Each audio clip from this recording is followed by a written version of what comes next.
All right, we are here to celebrate the life of this beautiful Chinook salmon. A lot of people go out on a party boat, catch a salmon. It's like here in San Francisco where you can go out and catch these yourself for a price out of Fisherman's Wharf, out of Half Moon Bay or Bodega or a lot of the other great harbors around. And unfortunately, a lot of people don't know what to do with them when they get home. The best way to celebrate this fish is really to take care of it. Also, if you want to buy salmon, it's much cheaper to buy it in the round. One of the biggest mistakes people make is will steak it. As you steak it, you mash it, you have all these different steaks with the bones. It doesn't allow you to remove the skin. And to really separate the best parts of the meat. So that's what we're going to be talking about today. The way to really do this well is to prepare your whole site. A lot of people don't want to do this because they're worried it's going to foul up their kitchen and make it smell. Using the newsprint or an opened up paper bag, this is a way to keep the slime, which is a pretty serious element, keep it off of your surfaces. In the end, we can just fold this all up and throw it in the compost. It makes it a lot easier. And you can also do this outside on a wooden table or something like that. Some of the things that you need to prepare, you definitely need some rags. You need various kinds of knives, bowls, trays, and you want to have it all ready beforehand. There's a lot of washing of knives and things like that I'm going to do. The first step that I'm going to do here is not scaling it. You don't have to scale a salmon, but you do want to remove the slime. There might be some of the larger scales that come off. I have a number of different knives here. Any of these will work. The best one for sliming that I like, which is really a more specialized knife, is this one because it contours the fish. So I'm going to start up here by the pectoral fin and slide off this. And then the very first thing I'm going to do is be wiping it off either with my hand or with a rag. For these first steps, I'm just going to use my hand. I'm going to go down a few times. Now, one of the reasons that I like to get the slime off, because you like to keep it off the meat. You really don't want this slime to get inside the meat, and you don't want it sticking on stuff. Every time you can clean your knife is a way that you can control the whole operation. So now that that part is basically done on the first side, I am going to choose this for my main knife. What we want to do is the first cut. It goes behind the pectoral fin. We angle it up here right along the back side of the gill. So I'm going to make the first incision, and the key is that you want to cut only until you feel the bone. If you feel like you're cutting into something really hard, you're probably not in the right place, but you want to just prepare your cut because you don't want to move your knife. You want to stay true. Now, even this has a little bit of slime. I'm going to even do that one more time. Now that I'm down to this level, I angle the knife at the level of the spine, and I'm going to follow through on the cut. Notice I'm obsessive about keeping the knife clean. So now I angle the knife a little bit. I'm right there at the spine. Very easy. The spine is your guide. It's flat. You want to have the knife blade flat against the spine and follow through. So here it goes.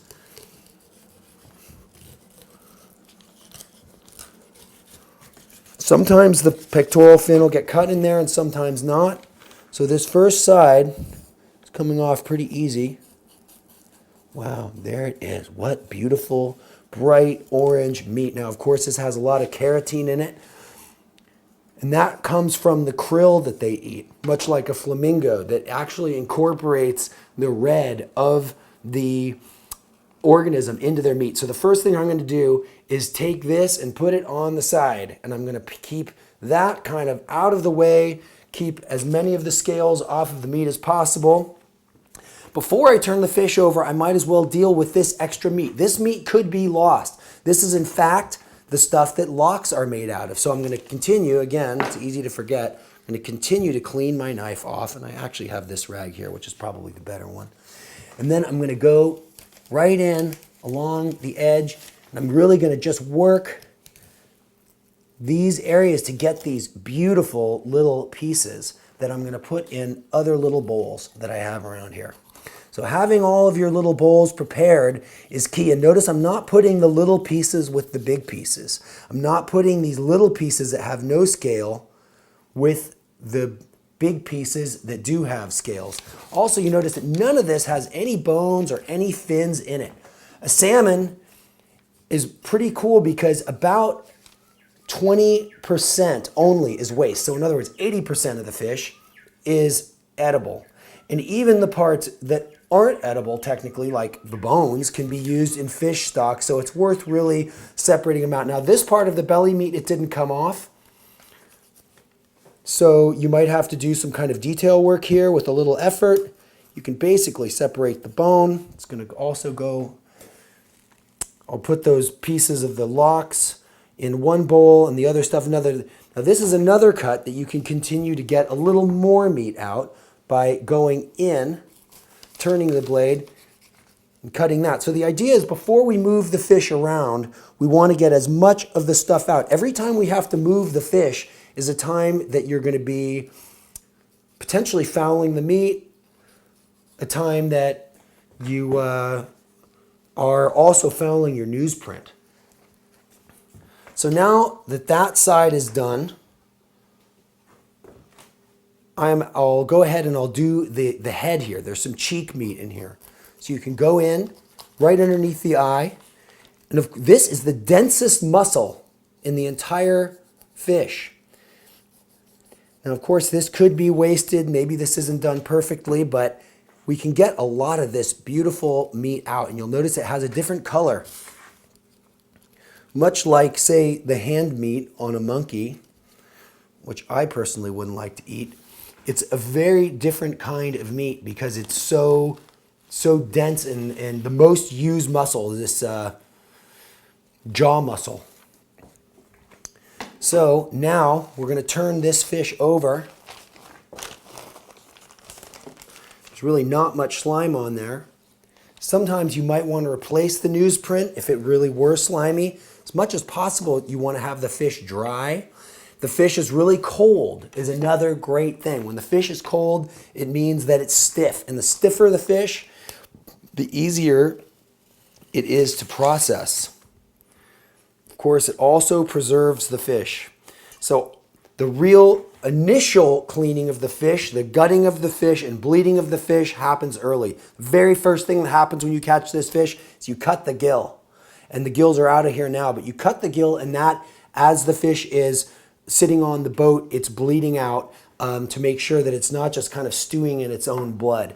Later on, you know, the cutting of the fish the gutting of the fish is pretty easy. You start from the cloaca, you go up, and you get the guts out. A spoon is very useful to get the bloodline. So this is what's called the bloodline in there. There's quite a big chunk of very red, rich stuff in there. Maybe your some animal might like to eat it. But actually, there's bacteria inside salmon blood that can be bad for dogs, so I wouldn't want to recommend that. Although, I guess in Alaska, of course, they eat the dogs. That's mostly what the sled dogs eat.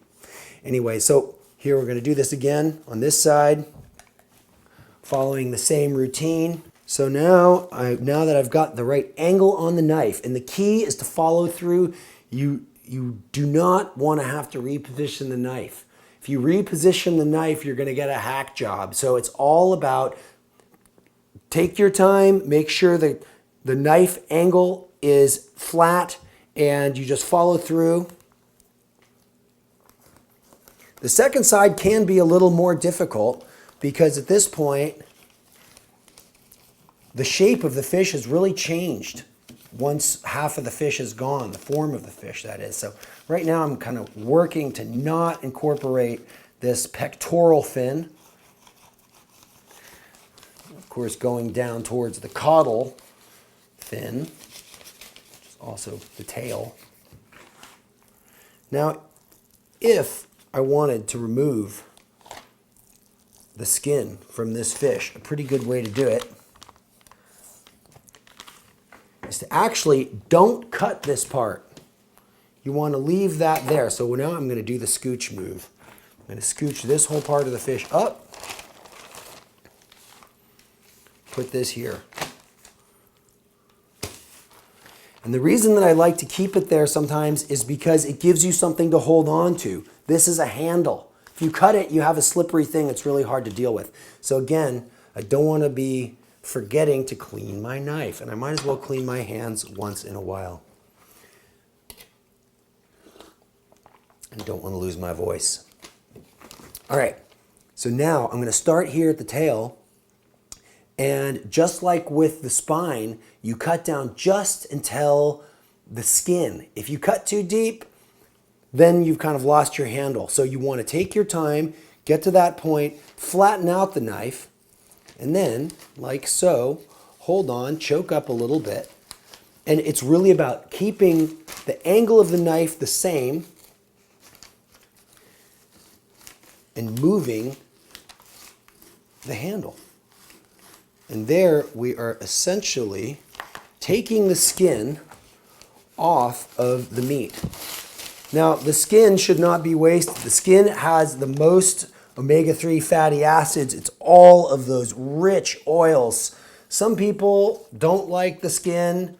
Other people, the skin, of course, is a delicacy. So if I'm going to put these together, I always want to put meat to meat. You don't want to put skin onto meat. You don't want to mix them. So what I'm going to do is I'm going to take this beautiful piece and put it on the other beautiful piece for further preparation in a minute. Now the skin is ready to go. I will put that in kind of one of my other piles. I can put it with the pile of some of that belly meat.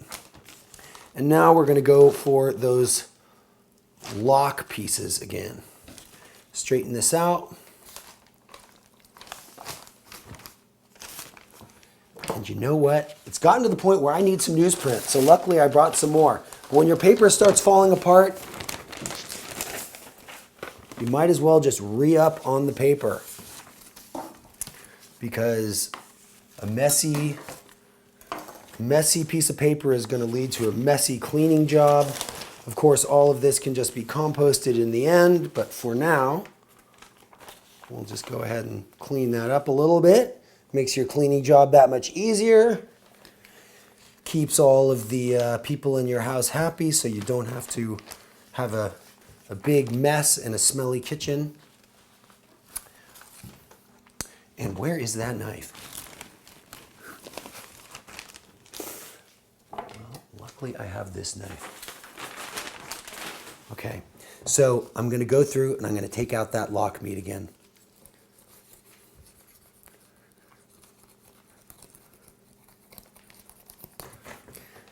And hopefully this would make a Native American proud, like using every part of the buffalo. This is indeed the way to make the most of your salmon and to really respect it. Oh man, have I seen some disrespectful behavior of salmon on party boats. People walk off the party boat and you say, oh my God, you got all that salmon. What are you going to do with it? They say, I don't know. So now if you watch this, you might know. It might take you a little longer than it's taking me the first time. But ultimately, you'll be able to make the most of it. All these little pieces, they're great. We might even pan fry up some of these pieces here in a minute. I'm going to go in again for the head and neck meat. Turn that around. Get all those chunks. Don't want to lose any of it. And the cheek meat, might as well go in again through the cheek meat. I'm going to cut off the top here. Cutting towards yourself, you got to be careful. So this is a calculated risk. And then it's almost like a scoop move. You got to go in towards the jaw. Cut out this little piece, which for many people is kind of like the most delectable piece. Now, of course, the head could be wasted just as the bones, but it makes amazing fish stock. Some fish, you don't necessarily want the fish stock. It's going to be just too fishy. But with salmon, it is amazing stuff. So before I put this carcass to the side here, I'm just going to make sure that I've done as much as I can, getting all these little chunks off. Again, separating out the more immediately edible pieces of meat from the pieces of meat that are, and see how thin that is. That's, in fact, I think what lox are made of for lox and bagels. They smoke that kind of stuff. So now we've gotten all but really just trace elements of the main body meat off. This is called the collar. The collar meat is often overlooked. Wow, the heart is still in there. Some deckhands, they eat this raw, but there are parasites that live inside that meat. It's also, actually, it is denser than this is truly the densest meat. The second densest meat is in the jaw muscles. This is the densest meat. They'll just eat it whole. And there's been many cases of people getting these really weird heartworm parasites. So don't eat the heart raw, but you probably could eat it. I've actually never eaten that. So the collar might have little chunks of gill on it. We're going to go ahead and separate that. I might be a little more meticulous than some, but again, really wanting to make the most of this salmon. You go and get the collar from here. Again, the collar full of incredibly rich omega-3 stuff. It can be barbecued. Probably barbecued or baked is the best way to cook this. It's quite thick and it's got a lot of bones in it. You have to deal with the bones. And in fact, if you barbecue it, you don't have to cut off the fins. Okay, buddy. We're going to put you to the side and deal with those precious fillets. So, I believe the last layer of newsprint that we're going to need for the fillets. So now we go back to our fillets. Now, you might ask, if I wanted to eat sushi, what's the best part to eat as sushi? It's the belly meat. And this is the belly meat. You can see the grain. It's got this marble to it. This is where all the fattiness is. This firm stuff, you could probably eat it as sushi, but it's not going to taste like you might think sashimi and sushi to taste. You'll also find that a bigger fish has a much better flavor for the sushi. This white stuff, that's I think some of the kind of intercostal tissue. It could come off, it could stay. I'll just try to remove some of that now. It's going to be just fine for pan frying, but you probably don't want to eat that white stuff raw. It's kind of chewy.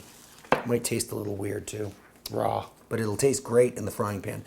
So yes, we're going to keep these pieces separate, and the part that we're going to take for the sashimi is right here, really towards the front of the fish. The other thing that we're going to find is the more tender meat is really towards the front and the bottom of the fish. The tougher, really not quite as prime pieces are towards the back. So if you're ever going to buy salmon, you really want to request this portion of the fish. The other stuff is great too, but this is really the best part. So I am going to cut out the best of the best part right here. I'm going to put that aside. And in fact, I have some Ziploc bags, and we're just going to put this sashimi meat immediately right into a Ziploc bag. There it is, all skinless, and that can probably last for a day or two, but freshness is key. You really do not want to let that stuff sit very long. Now, if you are going to freeze, that's the part that you should eat first. If you want to freeze the stuff, freeze the not prime stuff. Eat the prime stuff first. Whether you eat it as sashimi, whether you bake it or fry it or barbecue it or whatever you do, you might as well eat the best stuff first, unless you've got your favorite guest coming. Maybe you would want to freeze that. So now we can kind of portion this part out. These are prime pieces for barbecuing or for baking. So that's not a bad section. Maybe that's kind of a portion. And then we can just kind of fold them all up. Do one more piece here.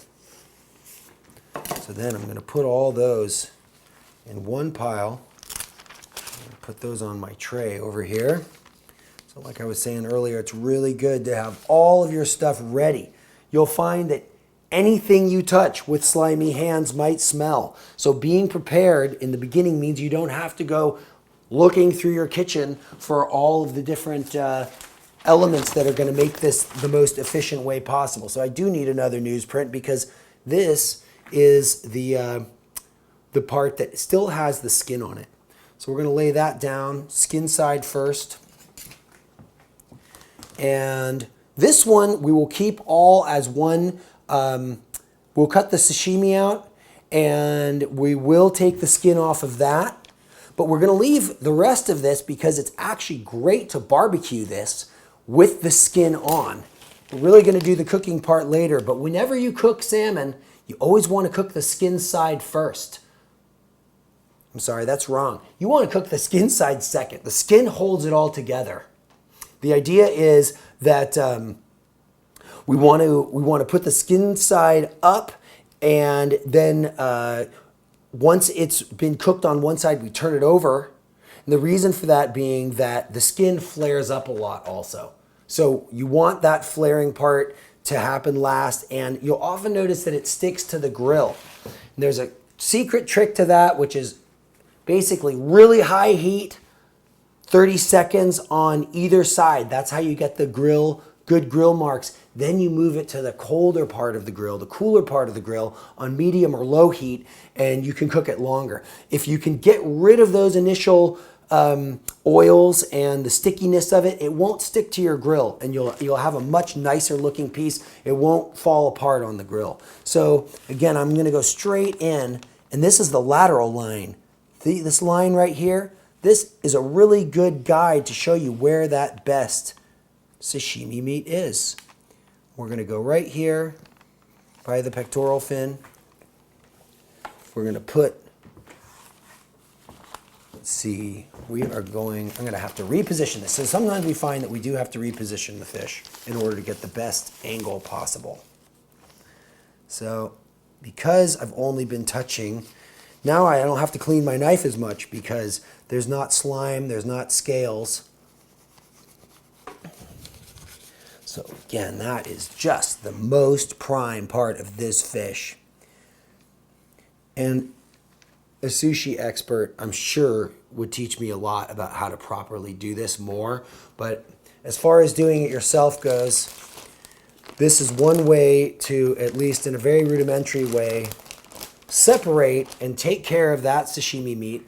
I like to just leave this part of the skin on, and you can actually use it as part of the presentation, part of the preparation. And that fin went into my scrap pile. That could be barbecued potentially. So how do we want to do this? Well, we think about how big a piece you might want to eat or put on the barbecue. I'd say that's probably a pretty good chunk. And then we can even wrap it up in the skin like that. And then once it's kind of wrapped up, it's a nice little package. Again, we want to move the fish around as little as possible, but sometimes you just have to move it. So we'll do kind of a similar sized piece. Do the same thing there. And now this is a piece of meat that is really delectable and quite valuable. The truth is, like I was saying, it's very firm. It's much thinner. So it's a much leaner part of meat. So it's really not the most delectable part of the meat. All of this, however, is excellent to put on the barbecue. You don't want to overcook it. You want to probably 10 minutes at the very most for any of these pieces of meat, and then you should try them. If it's a very big fish, you might run into problems on the grill getting it all the way cooked through without it burning. So that's when you really want to have it on lower heat. You might consider baking a huge fish. If you are really into smoking a fish, that is the best fish to smoke, is a really big one. These smaller fish are great for a lot of reasons. One, you could bake them whole, and they actually accumulate a lot less of the things you don't want in fish, whether it's a parasite or potentially some of the pollutants that might happen in any fish. And as it so happens, salmon really don't have as many. For a large part of a salmon's life, they're eating relatively low on the food chain, and they grow quite fast. A salmon can grow an inch a week during the peak feeding period. So here we go, have some of our pieces all here. And that's kind of the product. We can take out all the different pieces, and this is what we're left with. These are the parts that have the bones and the fins and the skin, kind of the most rudimentary parts that can go on the grill. It does have the collar in there. Don't miss out on the collar. That is so amazing. Then we have the little pieces here. Technically, I'm just going to throw those onto the frying pan. Just pan fry them for just a second with a little bit of, maybe just a little bit of salt. I like using coconut oil because it's stable at a higher temperature. You can also use olive oil.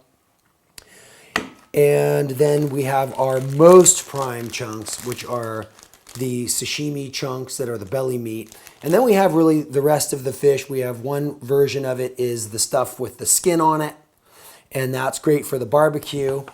And this could also be barbecued or baked if you really wanted to do that. So, of course, I cleaned my hands quite a bit, but we want to handle it as little as possible. So there it goes. Hopefully you can get out and catch some of this yourself, or maybe you buy the fish in the round. It's cheaper buying it in the round as a whole fish, and process it yourself, store it yourself. You can even do something like if you had a big bowl of water, sink the whole thing in here, get a lot of the air out. Of course, getting the air out really helps. You can also use newsprint to wrap this, and it will further buffer it from the cold and the light and the elements that might kind of take away some of the flavor and the freezer life of this fish, and that'll make it last longer. And if you have a vacuum sealer, which I do, but I'm not using at the moment, that is the optimal way. You want to vacuum seal those fish, a nice big chunk, and maybe you can even do 2 chunks. You do the skin on the outside, meat to meat on the inside, and suck it all together. And it could last for up to 6 months if you really keep it nice and cold and prepared.